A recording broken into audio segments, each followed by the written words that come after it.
Hi everyone. So I wanted to do a really long overdue development update on Super Kart Racing. Some people have been asking me, right, thinking that the project was dead, and I've been working on this all along, but it got backburnered quite a bit for other things, either to make cash that I needed, or I just lost my interest in getting burnt out on working on the karting game. So sometimes I went down to just 10 or 15 hours a week working on it, and sometimes I didn't work on it all week.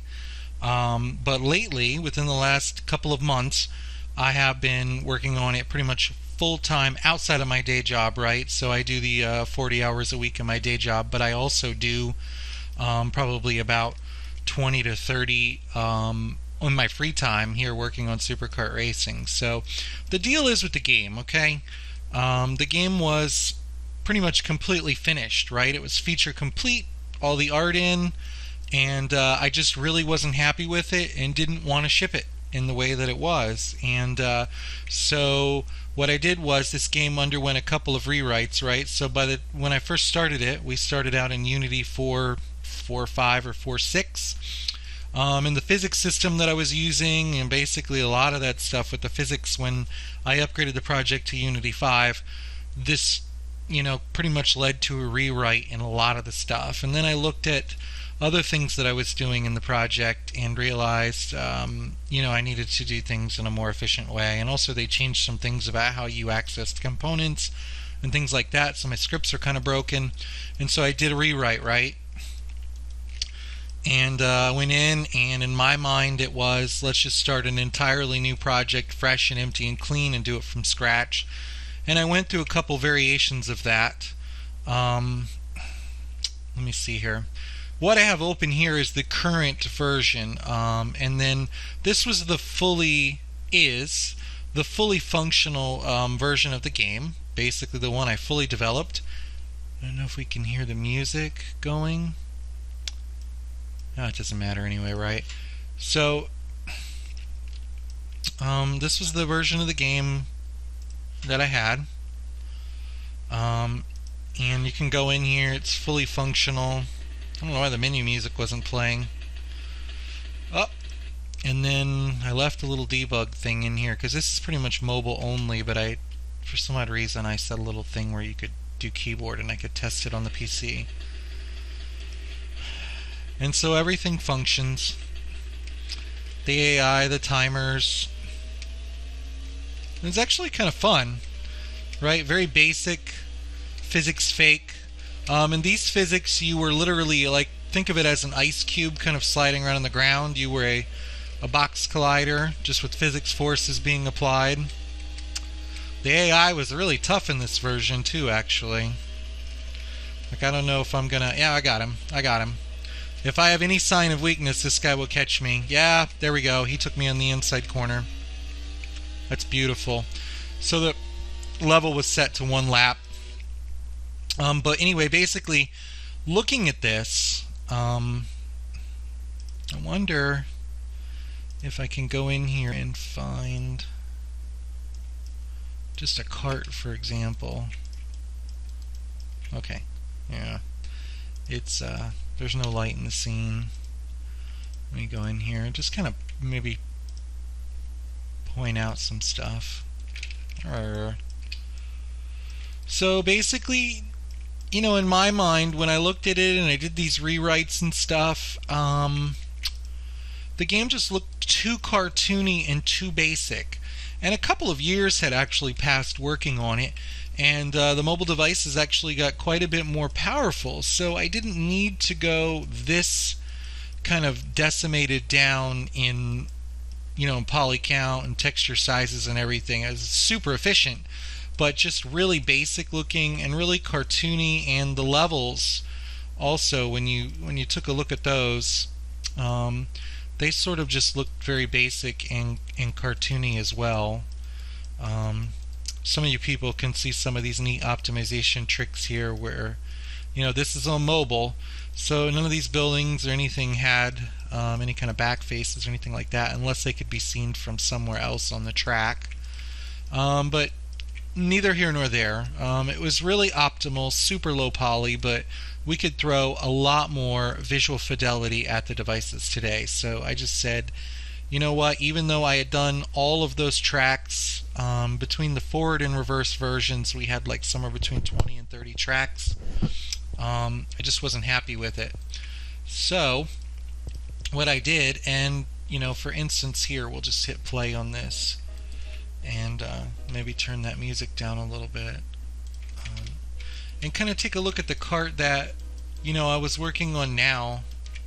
I'll pause this, and we just got a lot more visual fidelity out of it. It's still optimized and still low poly, but we got a lot more cool detail on this thing and stuff. And so that's what I've been working on, and I'm working on it right now. This kart's not finished, right? It's missing an engine, it's missing the pedals, it's missing the driver, so it's a work in progress. I'm working on it. But the visual fidelity's definitely improved in the textures and the models, and that's what I just wanted to do around the entire game, including the tracks and everything. Really what I want to kind of just show off today was this level selection screen, because as you could see in the old project that I opened up, I always kind of wanted to do a geographic location based level selection so that the track is in Florida or somewhere out here in Missouri or something like that. It would point you to the exact spot. I'm going to turn that audio down. And so what I did here was we got this globe, and it'll go through these track locations and it'll show you if it's locked, because you haven't unlocked it, and then the ones that are unlocked, you can go and race them. It'll give you the details on what type of race it is. It'll show you an outline of the track. The outlines aren't done. I want to do a starting position with a little arrow and kind of show you the direction that the tracks go. And I'm going to work on the code that's lerping around it's moving the camera around the Earth, because it's actually kind of kicking out a little too far and throwing the Earth off in these weird directions, just overshooting kind of this lerping function. But that's really what I wanted to show off, and I kind of finished that over the last couple of days, and this was my test here of it. I was just going around to these different locations on a sphere, and this would represent the UI box that has the details with the about the track or whatever.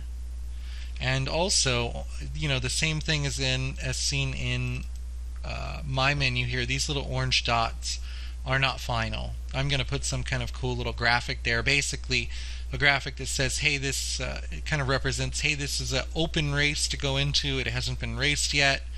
And we'll lay that graphic over where these orange dots are. They're basically just transform locations that this level selection screen is looking at and pointing to cycle through. Right? And so if you win a race there and you get like a gold, silver, or bronze trophy, you'll see on the global Earth map when you look at it there that you got the bronze on that track or whatever, and you'll see all of them completed until you go around and basically master the entire championship series. Really, in the entirety of this update video here, this was the little screen that I wanted to kind of show off, because this took me a few days to kind of work this out and everything, but I'm really happy with it, and I really like the way it just visually shows you exactly where you're going to race, what's been raced, what's going to be raced, and there's going to be a lot more locations going on around it. There's like 40 different variations. But that's where I went with that. I've also kind of simplified the UI stuff too in this. It's just a little too flashy and gaudy, and I wanted to go for a more serious look to things. I wanted to get away from that cartoony stuff, and let's race this. And, let me see if the keyboard's working on this.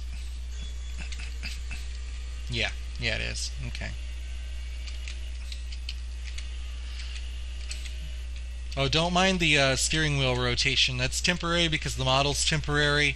I didn't put a container node in there with the proper rotational pivot set, so the steering wheel's all wonky. It's just basically using the transformation data from the 3D model itself, which is not correct. So we'll slow down and let the AI let the AI run past us.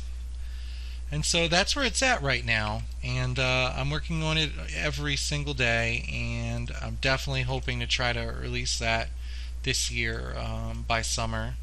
So thank you for watching, and I hope to do more of these as I do more work.